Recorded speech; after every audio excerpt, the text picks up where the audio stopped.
앵커 리포트에서 키워드로 현재 상황을 짚어봅니다. 오늘의 첫 번째 키워드 바로 재판 연기가 되겠습니다. 더불어민주당 이재명 대선 후보의 공직선거법 위반 혐의 사건 파기환송심을 맡은 재판부가 오는 15일 예정됐던 첫 공판을 대선 이후인 오는 6월 18일로 연기했습니다. 서울고법은 대통령 후보인 피고인에게 균등한 선거운동의 기회를 보장하고 재판의 공정성 논란을 없애기 위해 재판 기일을 대통령 선거일 이후로 변경했다고 밝혔습니다. 사법부의 압박이 계속되고 있지요. 연일 사법부에 대한 압박 수위를 높이고 있던 민주당인데요. 한번 들어보시죠. 주희대 대법원의 사법 쿠데타는 결코 성공하지 못합니다. 주희대의 사법 쿠데타는 가장 유력한 대선 후보 이재명을 제거하려는 명백한 사법 살인 시도입니다. 고법의 판단에 대해 당연한 결정이라면서 공직선거법 외 여러 사건의 재판 기일도 연기하자는 것이 순리라며 목소리를 높이고 있습니다. 국민의힘 김문수 대선 후보 일정 중단을 선언했습니다. 무소속 한덕수 예비후보의 단일화에 적극 나서라는 당 지도부에 반발하며 정면 충돌했습니다. 한번 들어보시죠. 당이 대선 후보에 대한 지원을 계속해 거부하고 있습니다. 기습적으로 전국위원회와 전당대회도 소집했습니다. 그것은 당 지도부가 정당한 대통령 후보인 저를 강제로 끌어내리려는 시도라고 생각합니다. 무소속 한덕수의 대선 예비 후보는 단일화 실패는 국민 배신이라며 국민의힘 김문수 후보를 압박했습니다. 김 후보는 후보가 단일화를 주도해야 한다면서 오늘 오후 6시 한 후보를 단독으로 만나겠다고 밝혔습니다. 하지만 당 일각에서 후보 교체론까지 거론되고 있는 상황, 예고대로 국민의힘은 전당원을 대상으로 단일화 여론조사를 실시하기로 했습니다. 김 후보는 당의 화합을 해친다며 반발하고 있어 갈등이 더욱더 격화될 수 있다는 전망까지 나오고 있습니다. 대선까지 이제 27일 남았는데요. 관련 정치권 소식들 자세히 짚어보겠습니다.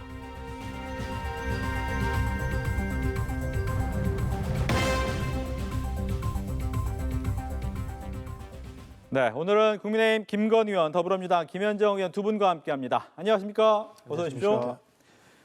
민주당은 이재명 후보에 대한 대법원의 파기환송 결정을 사법 살인이라고 규정을 했고요. 첫 공판 기일을 미뤄달라고 전방위로 압박해 왔습니다. 이런 가운데 서울고등법원이 파기환송심 첫 공판 기일 5월 15일에서 6월 18일로 변경을 했습니다.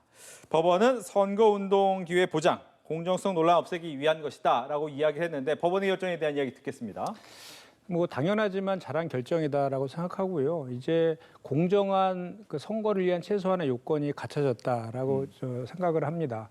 사실 우리 그 헌법 제1조에 보면 주권 재민의 원칙을 규정하고 있거든요. 그리고 그 국민 주권을 떠받드는 두 개의 기둥이 민주주의와 법치주의입니다.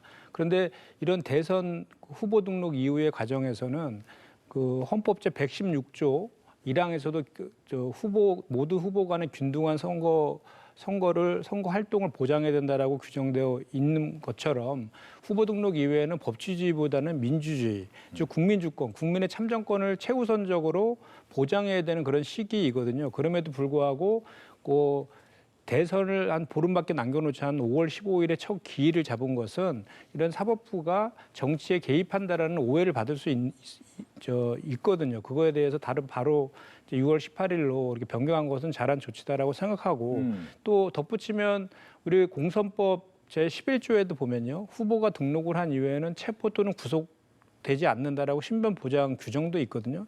이런 규정들의 입법 취지는 모두가 그 사법부가 이런 선거에 개입하지 말아라는 것이 입법 취지거든요. 그리고 입법 취지대로 이번에 기일을 변경한 것은 다행이다.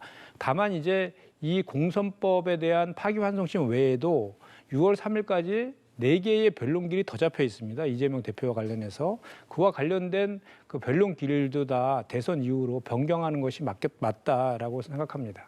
네, 국민의힘 이야기도 듣겠습니다. 더불어민주당이 사법부에 계속 압력을 가하고 있습니다. 그래서 이런 압력에 굴복해서 이런 그 공판 기일이 연기된 것에 대해서 유감으로 생각합니다. 우리 헌법 제68조 2항에 보면 대통령 당선자가 판결, 기타의 사유로 그 자격을 상실할 때는 60일 이내 후임자를 선거하도록 돼 있습니다. 다른 의미는 뭐냐면 대통령 선거와 관계없이 재판 절차가 진행된다는 것입니다. 그래서 그것이 우리의 헌법의 의사라고 생각하고요. 그래서 독립적으로 사법 절차는 정치 과정과 상관없이 진행돼야 된다고 생각합니다. 그래서 지금 계속 우리 더불어민주당에서 법원 결정이 입맛에 맞으면 적극 지지하고 또 뭐 승복하기도 하고 그렇지만 입맛에 맞지 않으면 뭐 끊임없이 비난하고 압력을 가하고 탄핵을 위협하고 하는데 이런 조치들은 있어서는 안 될 거라고 생각합니다. 네. 경청 투어 일정을 소화 중인 이재명 후보는 선거법 위반 사건 파기환송심 첫 재판이 대선 이후로 미뤄진 데 대한 입장을 내놨고요. 또 국민의힘 역시 여기에 관련된 입장을 내놨습니다. 둘 다 들어보고 대화를 이어가 보도록 하겠습니다. 지금은 국민 주권을 실현하는 시기입니다. 대한민국은 민주공화국이고 모든 권력은 국민으로부터 나옵니다. 국민이 현실적으로 주권을 행사하는 중요한 시기이기 때문에 국민들의 주권 행사에 방해가 되지 않도록 하는 것이 매우 중요합니다. 법원이 이 헌법 정신에 따라서 당연히 해야 될 합당한 결정을 했다고 생각합니다. 민주당이 대한민국 대법원을 파기하기 위한 전면전을 시작하였습니다. 민주당에 제안합니다. 차라리 이재명 유죄 금지법을 제정하십시오. 이재명 독재는 더 이상 미래가 아니라 현재입니다. 국회는 범죄자 이재명을 위한 면죄부 발급 도구로 전락했습니다.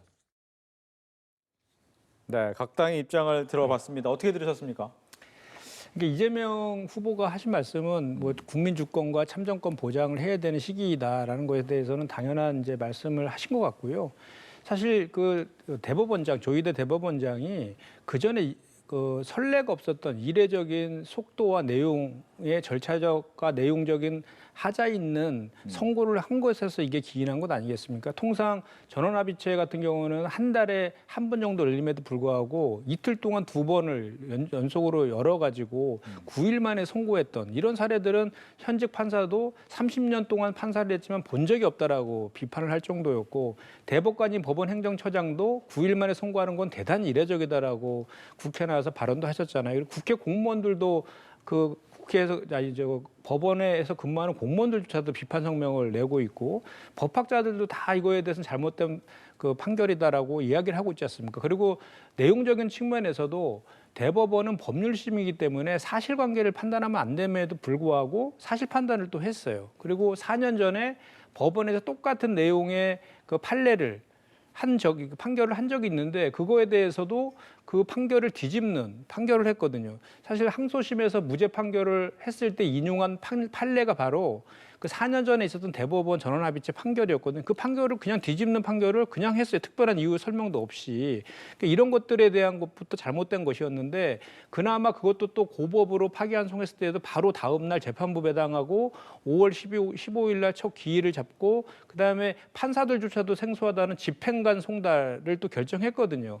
이런 것들에 대해서 정말로 많은 분들이 비판을 했고 국민들의 그 분노의 비판의 목소리도 많이 나온 그런 거에 대해서 우리 더불어민주당에서는 모든 수단과 방법을 가리지 않고 헌법적 권한을 행사해서 이걸 막겠다. 사법의 정치화를 막겠다. 재판의 그 대선 개입을 막겠다라고 선언했고 그거에 대해서 오늘 이제 11시에 저희가 그 공판기일 변경 신청을 했는데 그거에 대해서 고등법원에서 다행히 받아들인 것에 대해서는 대단히 다행스럽다라는 것을 이재명 대표가 얘기한 것인데 네. 저는 이것에 대해서 권성동 원내가 한 발언을 보면 역시 국민의힘은 유일한 전략이 그냥 이재명 비판밖에 없구나라는 걸 다시 한번 생각을 합니다. 이게 뭐 우리 더불어민주당이 대법원을 깨기 위한 뭐 전면전을 시작했다라고 표현하는데 사실 헌법을 전면적으로 부정하고 파괴했다가 불법 계엄을 저질러서 파면된 건 윤석열이고요. 그다음에 그 윤석열의 그런 불법적 비상계엄과 내란 행위에 대해서 지금도 동조하고 옹호하고 사죄와 반성하지 않고 있는 것은 국민의당 아닙니까? 그거에 대한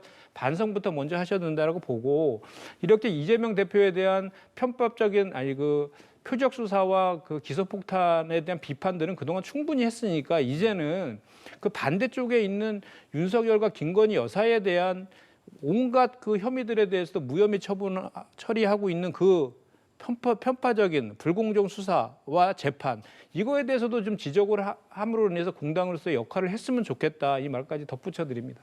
예. 그 사실은 지금 더불어민주당이 압력을 넣어서 공판 기일을 연기시킨 거지 않습니까? 그러니까 더불어민주당이 사법 절차를 갖다가 정치화시킨 겁니다. 이게 사실 거꾸로 봐야죠. 그 공직선거법을 우리가 두는 이유가 있습니다. 공직선거법을 두는 이유 뭐 여러 가지 이유가 있겠지만 그 중에 하나는 공직에 적합하지 않은 사람이 입후보하지 않도록 하려고 공직선거법이 있는 겁니다. 그래서 공직선거법에 따라서 지금 판결을 내린 사람은 공직에 입후보하지 못하게 되는 거지 않습니까? 그래서 그런데 그것이 1심에서 22개월이 걸렸습니다. 원래 6개월 걸려야 될 게 2년 2개월, 그러니까 26개월이 걸린 거죠. 그렇게 해서 초저속으로 진행되다 보니까 지금 그게 이제 그 2심이 끝나고 그다음에 대법원에 올라와서 대법원이 그러면 그 상황에서 빨리 판단을 내리지 않는다면 공직선거법의 의미가 없어지는 겁니다. 그러니까 그 대법원은 대법원이 해야 될 일을 한 겁니다. 그래서 대법원이 해야 될 일을 한 것이고 그다음에 그에 따라서 고등법원이 그럼 그 다음 절차로 해야 되는데 그래서 고등법원이 사실은 15일 해서 선거 전에 그러니까 대법원에서는 유죄 취지의 파기환송을 하지 않았습니까? 그러면 이것이 공직에 나갈 자격이 되는 건지 안 되는 건지에 대한 것은 그 형량을 봐야지 알 수 있습니다. 그래서 그 형량이 나와야 국민들께서 이 후보는 공직에 나갈 수 있는 자격이 있는 사람이다 없는 사람이다를 결정할 수 있지 않겠습니까? 그래서 그런 어떤 국민의 선택권을 빼앗은 행위입니다. 그래서 이거는 저는 문제가 있다고 생각합니다. 저도 한 말씀 좀 드릴게요. 그러니까 사실 이게 그 신속 재판 그 말씀을 하시는데 사실 1심에서 그렇게 오래 걸린 것은요. 검찰에서 증인을 50명 이상 채택했습니다. 이재명 후보 입장에서는 후보를 4명인가밖에 신청 안 했거든요. 그리고 또 중간에 재판하다가 판사가 사임을 하는 바람에 또 지연된 그런 측면도 있고 이재명 후보는 그 선거 그 재판의 피고인으로서 그냥 본인 그쪽 법원에서 정해진 그 절차에 의해서 그냥 응한 것뿐입니다. 그렇기 때문에 이 지연된 것이 마치 이재명 후보의 탓이라고 얘기하는 것은 정말 어불성설이다라고 저는 생각을 하고요.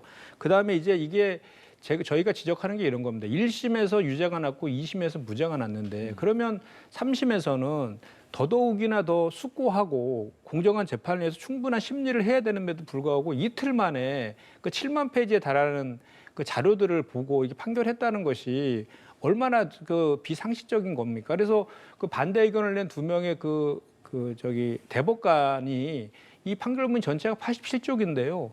무려 48쪽이 반대 의견입니다. 통상적으로 대법원의 전원합의체 판결문을 보면은 90% 이상이 그거에 대해서 이제 다수결의 의견이 적시되고 소수 대법관의 의견은 한 10% 정도 내외로 적시되는데도 불구하고 이번 2배 이상의 분량으로 반대 의견이 더 많이 적시됐어요. 거기에서 보더라도 거기에 내용의 가장 큰 핵심이 뭐냐면 더 숙고해야 되고 이렇게 왜 급하게 하느냐에 대한 지적이었어요.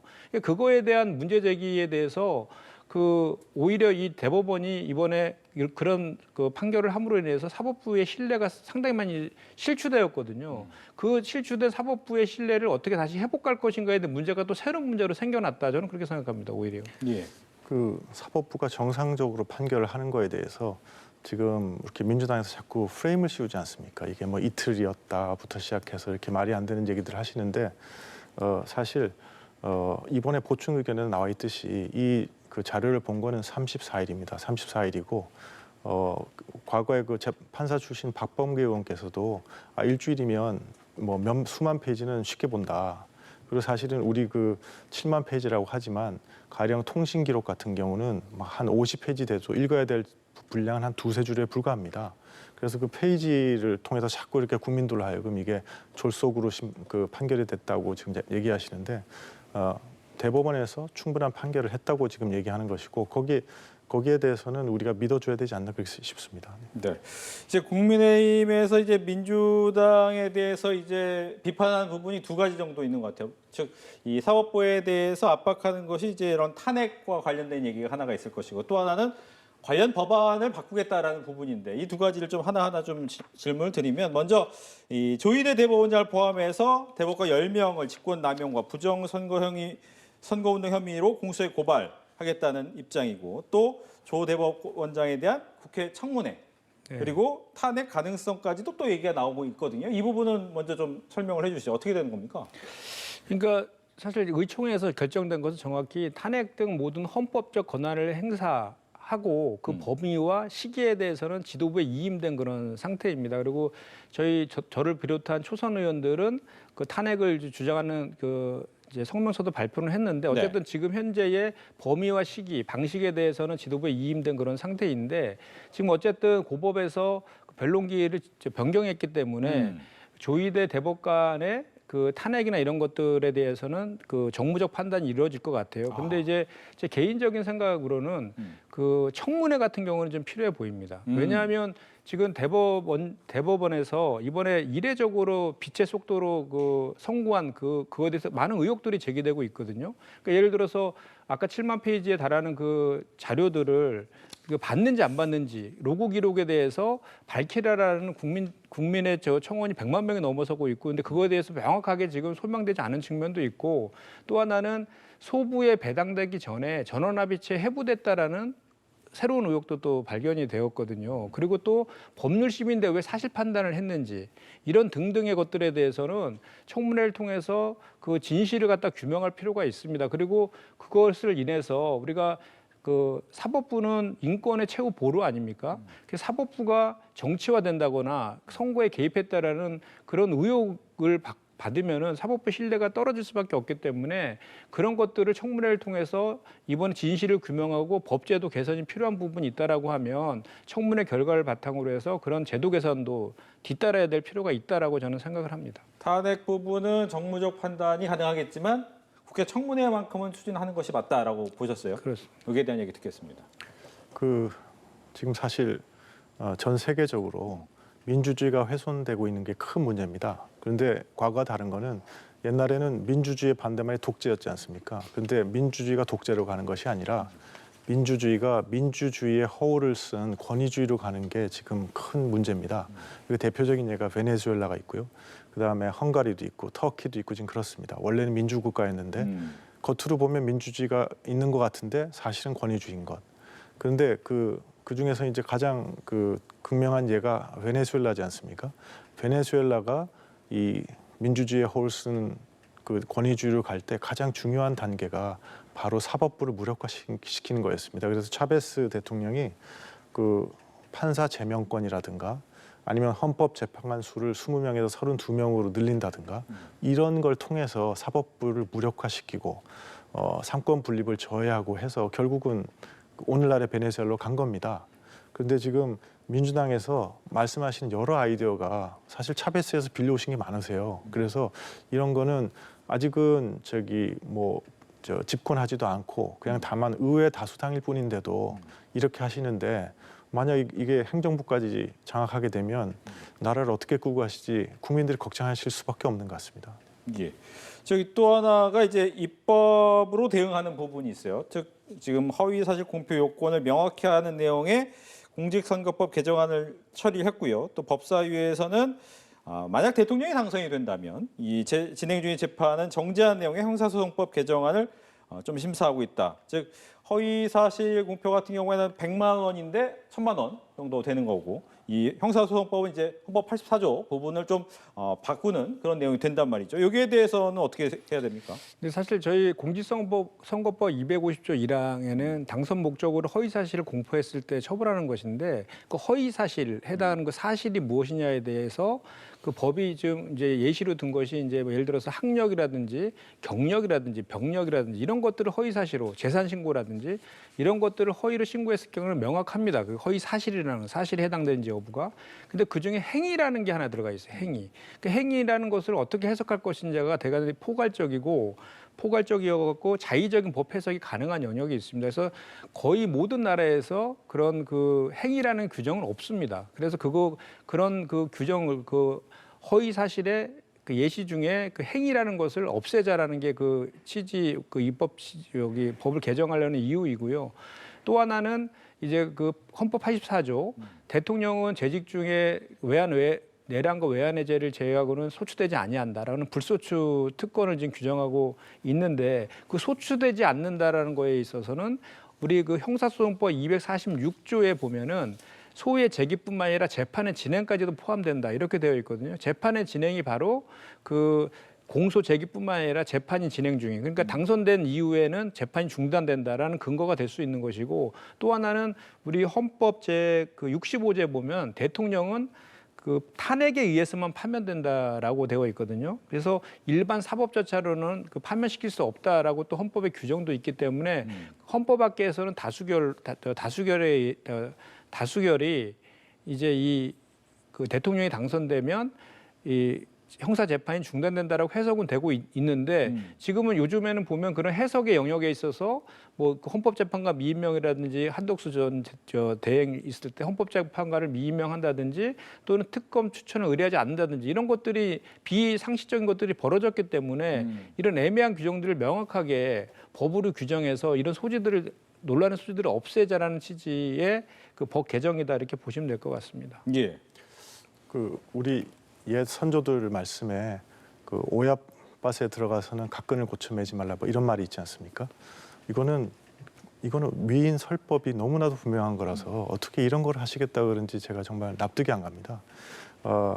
그리고 이제 그 아까 헌법제 65조를 말씀하셨는데 헌법제 65조에 어떻게 나와 있냐면 대통령 탄핵 소추는 국회가 하도록 되어 있습니다. 근데 지금 그러면 탄핵 소추를 국회가 하도록 되어 있다 그러면 지금 말씀하신 논리대로라면 국회에서 재판도 해야 될 거지 않습니까? 그렇지만 재판은 헌법재판소에서 하는 겁니다. 그래서 탄핵 소추할 때는 재판이 포함되지 않다는 게 분명합니다. 나아가서 그 헌법재판소법 제32조 단서를 보시면 재판 소추 또는 범죄 수사가 진행 중인 사건의 기록에 대해서는 송부를 요구할 수 없다고 되어 있습니다. 분명하게 재판과 소추는 분리돼 있습니다. 이렇게 법적으로 명확한데 헌법도 그렇고 법률도 그렇고. 근데 이거를 어떻게 그렇게 위헌적으로 법률을 개정하시려고 그러는지 저는 이해가 가지 않습니다. 네, 지금 나온 얘기를 하면서 다시 질문 드릴게요. 보면 지금 법사위 통과하기에 2가지 정도 됩니다. 김여사 명태균 특검법과 함께 내란 특검법 법사위 통과했고요. 좀 전에 저희가 이야기를 했던 이 대통령 당선 시 이 재판 정지 형소법도 법사위는 통과를 했습니다. 이렇게 법사위를 일단 통과를 하면서 진행이 되는데 아까 이야기하신 것이 한 사람을 위한 법 아니냐라는 부분에 대한 얘기를 좀 듣겠습니다. 저희는 좀 전에 말씀하신 이제 제가 헌법제 65조를 말한 것은 대통령은 탄핵에 의해서만 파면된다라는 것이 입법 취지를 보면은 사법 절차에 의해서는 그 파면을 할 수 없다라는 것을 제가 말씀드린 거고요. 형소법 246조에는 그 검사가 공소를 제기하고 수행한다라고 돼 있는 그 수행 의미가 재판의 진행으로 해석된다라는 게 다수결이다라는 말씀을 이제 드린 것이고 그거를 명확하게 이해한 입법이다라는 것이고요. 이것이 이재명 후보 한 명만을 위한 그 입법이다. 이러기보다는 오히려 그동안에 그 수사기관과 그 사법부에서 그런 사법권이 남용된 그런 것들에 대해서 명확히 하자라는 그런 취지도 여기에 포함되어 있는 것입니다. 그리고 지금 오히려 더 이재명을 위한 입법이 아니라는 것이 오히려 이 조항을 악용하면은 이재명 후보처럼 유력한 대선 후보를 이렇게 사법이라는 그 굴레로 옥죄할 수 있는 수단이 악용되는 수단이 될 수 있는 거예요. 이번에 사실 그런 것들이 지금 대법원의 이례적인 비세 속도의 판결과 고법의 그런 변론기일 지정 이런 것들로 인해서 사실 확인이 됐었지 않습니까? 다시 변론기일이 변경은 됐지만 그런 것들이 지금 악용되고 있는 사례 중에 하나 아니냐. 저희는 그렇게 얘기를 하고 있는 것이죠. 예, 여기에 대한 반박을 듣겠습니다. 원래 우리가 옛날에 대통령 권력이 엄청 셌을 때 있지 않습니까? 독재, 뭐 군부 독재라는 것도 있고 뭐 이럴 때는 사람들이 어떻게 생각했냐면 이 규정 대통령은 대통령이 되면 뭐 수사도 안 받고 그다음에 기소도 안 되고 재판도 안 받는다. 뭐 이런 식의 생각을 갖고 있었습니다. 그렇지만 우리가 민주화가 되면서 이런 것들이 점점 그 변하고 있습니다. 그래서 박근혜 대통령 탄핵 때 우리가 정확하게 한 것이 뭐냐면 세 가지지 않습니까? 수사, 그 다음에 기소, 그 다음에 재판 세 가지를 나눌 수 있는데 그때 이미 수사는 그래도 받는다. 그 헌법의 규정에도 불구하고 받는다고 됐습니다. 그렇다면 지금 우리 민주주의가 진행되면서 당연히 대통령이 소추라고 하면 기소 부분이지 않습니까? 기소를 되지 않을 뿐이지 진행 중인 재판은 된다고 봐야지 되는 것이 이제까지의 흐름입니다. 그래서 그게 저는 다수의 의견이라고 알고 있는데 무슨 근거로 이렇게 다수의 학자들이 그렇게 생각한다고 하는지 저는 이해가 안 됩니다. 근데 저는 이런 말씀 꼭 드리고 싶어요. 이 문제의 발단이 어디서 시작됐습니까? 0.73%로 그 석패한 유력한 대선 후보에 대해서 임기 내내 검찰을 동원해서 표적 수사하고 기소폭탄 날리고 거기에 발단이 있다고 봐요. 과거에 우리 그 대선 자금 문제로 지금의 국민의힘의 전신인 곳에서 문제됐을 때에도 그 대통령이 당선된 이후에 상대방 후보에 대해서 다 그 수사 같은 거 다 중단시켰습니다. 그것이 그동안에 관례였고 정치 보복을 하지 않는다라는 그런 관례들이 우리한테 있었던 거죠. 그것을 윤석열 정권이 다 깨버린 거예요. 지금도 여전히 국민의힘과 국민의힘에서는 계속 이재명 사법 리스크만 외치고 있지 않습니까? 그러니까 거기에서 더 문제가 있다라고 보고 트럼프 대통령도 대통령에 당선되니까 검찰에서 다 공소 다 취소했지 않습니까? 그것이 정치적 영역이라는 것이죠. 그 정치적 영역을 사법의 영역을 끌고 가가지고 계속해서 그 문제를 논란을 증폭시켜 왔던 것이 바로 윤석열 그 정권이 그 무너지는 계기가 된 것이기도 한 겁니다. 그래서 모든 국민들은 지금 검찰권의 그 남용에 대해서 문제 의식을 갖고 있는 거고 그래서 수사 기소 분리라든지 검찰 개혁이나 이런 것들에 대한 국민적인 여론들이 훨씬 더 높아지고 있고 윤석열 정권이 그동안에 검찰 공화국이다라는 인식들도 다 갖고 있는 거 아니겠습니까? 알겠습니다. 뭐 표적 수사고 그다음에 죄가 없는데 뭐 이렇게 수사를 해서 막 억지로 기소하고 이랬다 그러면 당연히 무죄가 나오겠죠. 우리 재판에서 우리 사법 절차 속에서. 근데 그게 아니라 분명히 그 죄가 있는 곳에서 지금 기소가 되고 있는 거고 그래서 지금 가장 중요한 거는 대법원에서 유죄 취지로 파기환송을 하지 않았습니까? 그러니까 유죄는 확정된 것이거든요. 그래서 지금 말씀하신 거는 뭐 죄가 있는데 죄를 받지 않겠다는 논리로 자꾸 들려서 그거는 좀 납득이 안 된다고 생각합니다. 아니요. 그래서 한 말씀만 더 곁드릴게요. 그러니까 김건희랑 윤석열에 대해서도 똑같은 잣대로 수사하라는 겁니다. 국민들은 그 공정한 수사를 원하는데 왜 그걸 안 합니까? 그렇기 때문에 그 민주당에서는 부득이하게 특검법을 발의할 수밖에 없고 오늘 법사위 통과했으니까 내란 특검법, 명태균 특검법, 김태균 특검법 국민의힘에서 다 받으십시오. 그러면은 그런 논란들도 다 없어질 것 아니겠습니까? 알겠습니다. 이제 국민의힘 이야기로 넘어가도록 하겠습니다. 국민의힘의 가장 큰 화두는 단일화가 되겠습니다. 오늘 저녁 6시에 김문수 국민의힘 대선 후보와 예비 후보인 무소속 한덕수 대선 예비 후보가 일단 만난다라고 하고 있는데 중간에 이제 당 지도부와 김문수 후보 간에 이제 약간의 갈등 모습도 보이고 현재 상황은 어떤 겁니까?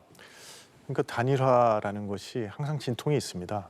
왜냐하면 이제 이분들이 입후보 하실 때는 지금 이 상황에서 나라와 국민을 위해서 제일 일을 잘할 사람은 자기라는 확신이 있으니까 나오신 거지 않습니까?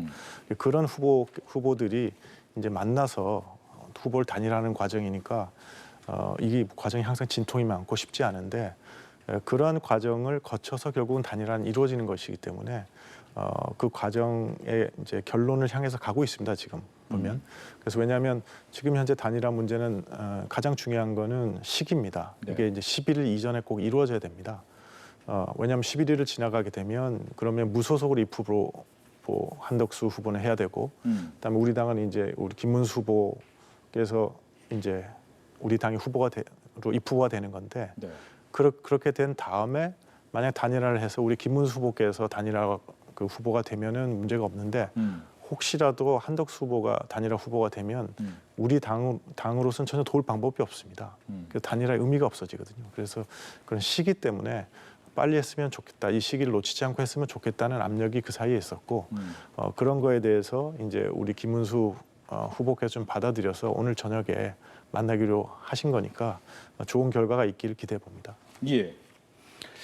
저는 이 단일화의 그 여부 그리고 시기 이런 거 이전에 국민의힘 지도부하고 친윤 의원들이 이미 한덕수를 옹립하려고 했고 저 국민의힘의 경선은 예선으로 이제 폄하해서 깎아내리고 그다음에 이제 그 이후 깎아내리고 그 경선에 출마했던 후보들을 무능력한 후보들로 이렇게 만들어 버린 것 거기서부터가 문제가 시작됐다고 봅니다. 그리고 단일화와 관련해서도 아니 공당인 국민의힘의 후보는 김문수 후보잖아요.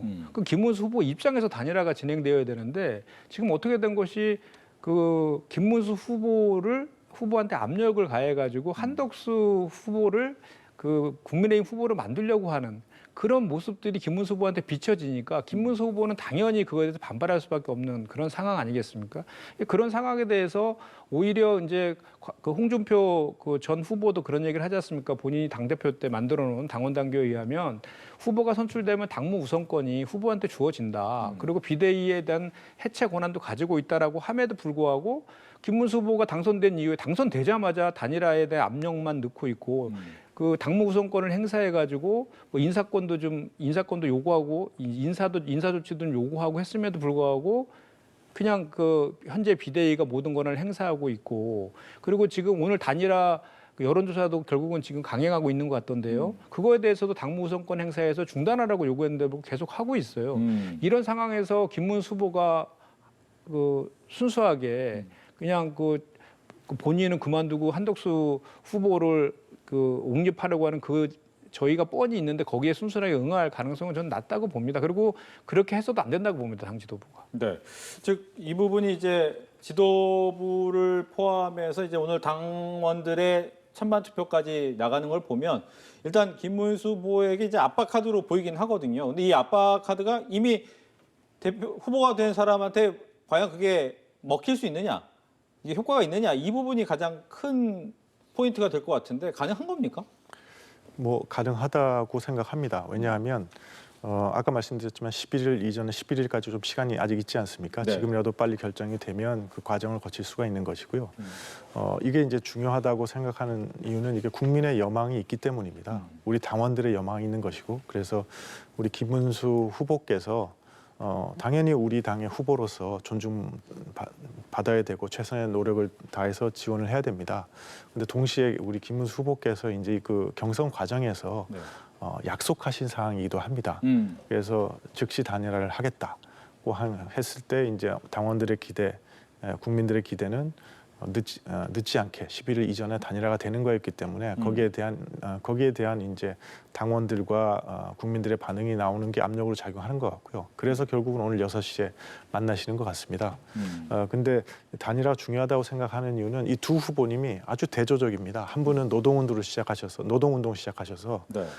지방 도지사도 하시고 그래서 어떤 그런 사회 저변의 곳곳 이런 것을 잘 아시는 분이고 또 다른 한 분은 중앙부처 공무원으로 시작해서 50년을 공직 생활을 하시면서 특히 해외에 많은 경험을 갖고 계시고 주미대사도 하시고 통상 문제라든가 이런 문제에 대해서 또 경제 문제 이런 거에 대해서 관심이 많은 이 경험을 가지신 분이라서 이 두 분이 단일화를 하면 국민들에게 아주 서로 상호 보완적인 두 사람이 하나로 합치되는 모습을 보여주는 거라서 저희한테는 이게 상당한 정도의 시너지 효과가 있다고 생각합니다.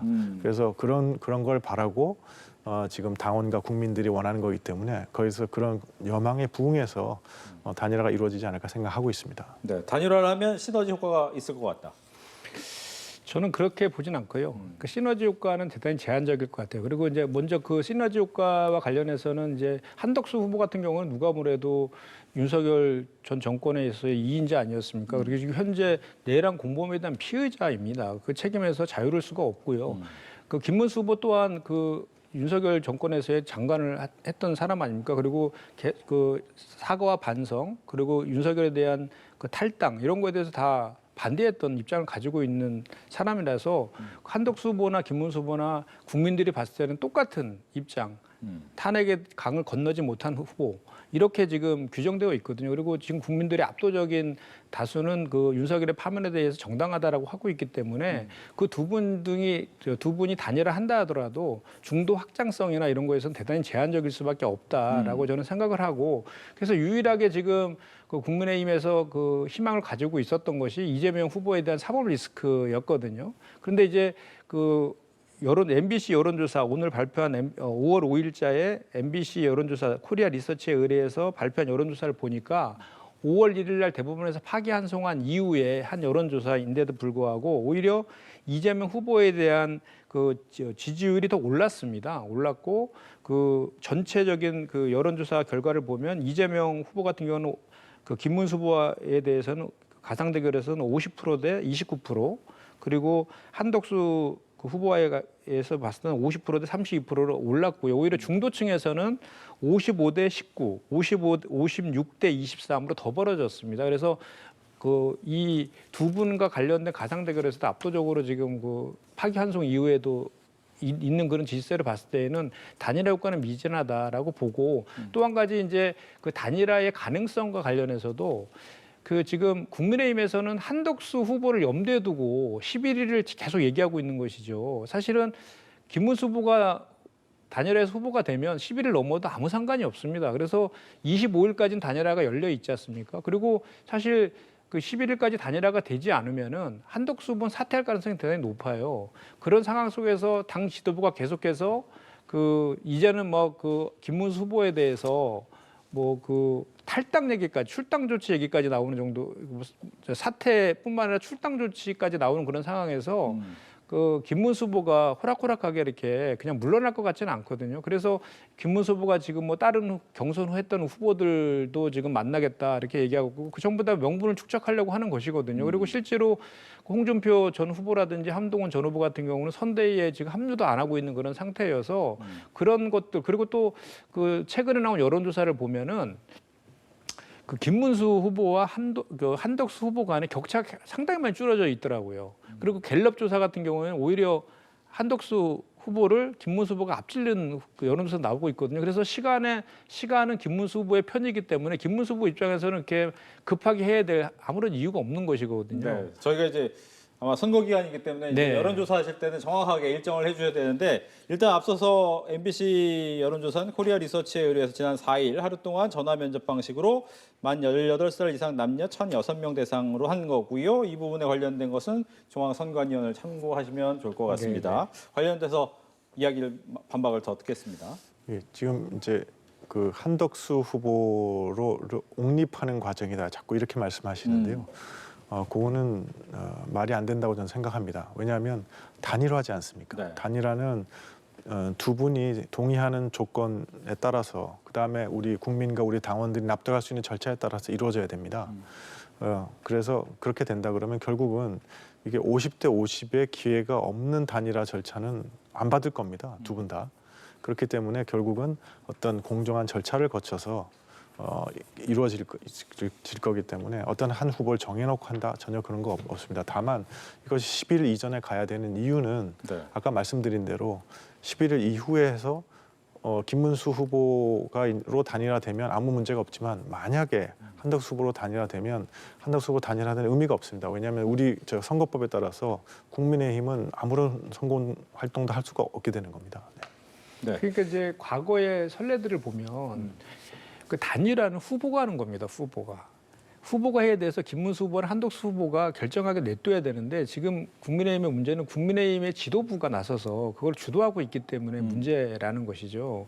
그래서 김문수 후보가 그 주장을 하지 않습니까? 근데 그 당은 여기 단일화 협상에서 손을 떼라라고 지금 그 요구도 하고 공식적으로 발표도 하고 그랬잖아요. 그런 절차로 가야지 강제해서는 안 된다라는 것이죠. 오히려 강제하게 되면 그 11일 같은 경우는 말씀하신 것처럼 11일이 지나면 뭐 기호 2번 한덕수 후보가 됐을 경우에 기호 2번을 못 쓰고 뭐 비용 지원을 못 받는다, 이 얘기는 하고 있지만 그것은 한덕수 후보의 입장인 거예요. 김문수 후보 입장에서는 하등의 아니 단일화에서 지려고 단일화하는 후보는 없지 않습니까? 김문수 후보는 당연히 본인이 이기기 위한 단일화를 하는 것이기 때문에 그 논리를 가지고 김문수 후보를 설득하는 것은 설득력이 떨어지는 것이죠. 예. 일단 이제 확장성이 또 가장 마지막 피해 워드가 될 것 같은데 뭐 이재명 후보 같은 경우에는 뭐 윤여준 전 장관을 영입하는 등 보수의 영입이 좀 있었어요. 근데 최근에 취재 결과를 보면 이제 국민의힘 김상욱 의원이 탈당이 임박했다라는 좀 소식이 들리고 있는데 만약 그렇게 된다고 하면 민주당한테 유리한 겁니까? 뭐 저희는 이제 이재명 그 후보가 그동안 계속해서 주장했던 것이 중도 보수로의 확장 그리고 이제 정치의 가장 큰 그 본령은 국민들의 먹고 사는 문제를 해결하는 것이다라고 했기 때문에 그런 그 민생과 경제를 회복하기 위한 회복과 성장을 키워드로 지금 이 대선을 치르고 있고 국민 통합을 또 강조하고 있기 때문에 내란 종식과 국민 통합, 민생 회복 이게 이제 이번 대선의 시대 정신이라고 보고 그에 맞춰서 선거 운동을 하고 있는 것이라서 뭐 김사국 의원 같은 경우는 비상계엄이라든지 뭐 내란행 이런 것들에 다 반대하는 입장을 갖고 있었기 때문에 그런 차원 그리고 또 국민 통합적 차원에서 봤을 때에는 우리 민주당으로 합류를 한다라고 하면 뭐 합류할지 안 할지 아직 모르겠지만 한다라고 하면 외연 확장 측면에서 뭐 민주당에게 나쁠 것은 없다 이렇게 봅니다. 네, 김상욱 의원의 탈당 임박. 뭐 김상욱 의원의 탈당 임박은 제가 여기서 지금 처음 들어가지고 뭐 즉각적으로 반응은 좀 어렵습니다만은 다만 이제 이번 우리 경선 과정에서 원래 이렇게 한 4위 정도를 하던 한동훈 후보가 결국은 결선까지 올라가지 않았습니까? 그만큼 우리 당 안에서도 중도를 향한 움직임이 꽤 많이 있는 것이고 네, 충분히 그러니까 우리는 뭐 민주당처럼 일극 체제가 아니기 때문에 다양한 스펙트럼의 후보들을 통해서 다양한 계층, 다양한 성향들을 다 담아낼 수 있는 당이기 때문에 그걸 통해서 중도를 흡수하는 그런 노력들을 계속 일어나갈 것이고 심지어는 우리를 반대하시는 분들도 다 우리가 담아야지 우리가 그 집권을 할 수 있는 거지 않습니까? 그래서 그런 노력 계속 해가겠습니다. 예. 즉 한덕수 예비 후보 같은 경우에는 이낙연 전 총리를 만나면서 한 것이 반 이재명 연대라는 텐트로 하기보다는 개헌을 위한 목적으로 만나겠다라고 하면서 좀 대립각을 보이는 모습이거든요. 개헌에 대한 얘기 좀 먼저 나누겠습니다. 어떻게 들으셨는지? 지금 이제 87년 체제가 좀 뭐 이제는 더 이상 기능하기 어려운 상황이 된 것 같습니다. 지금 벌써 뭐 여러 번의 탄핵이 있었고 그다음에 이제 이 전국 불안정 이런 것들이 있는데 이것이 어떤 구조적인 요인에 해당하는 거기 때문에 지금은 좀 우리가 개헌을 통해서 이 제도적으로 좀 고쳐야 되지 않을까 싶습니다. 그래서 여러 가지가 있겠지만 우선 너무 쉽게 탄핵을 할 수 있도록 돼 있는 것이 있지 않습니까? 지금 사실 더불어민주당에서 뭐 30번 이상의 탄핵을 지금 하셨는데요. 저는 거의 직권남용 같은 생각이 들더라고요. 그렇게 하시는 게.